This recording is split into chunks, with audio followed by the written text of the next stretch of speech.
ముందుగా జై భీమ్, జై శివాజీ.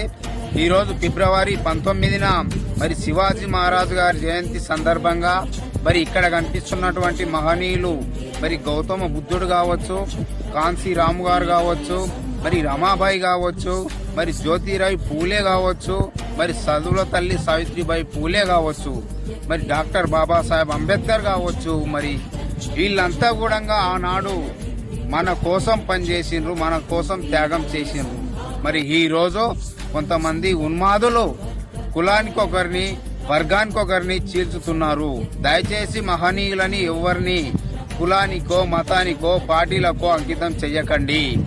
ఆనాడు వాళ్ళు అలాగే అనుకుంటే మనకు ఈ దేశం మీద మనం ఈ రోజు ఇంత స్వేచ్ఛగా ఉండేవాళ్ళం కాదు.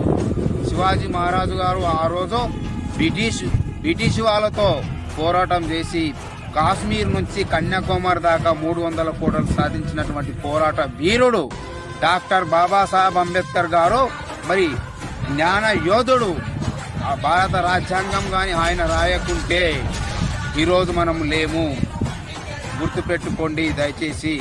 అందరికీ జై శివాజీ, జై భీమ్.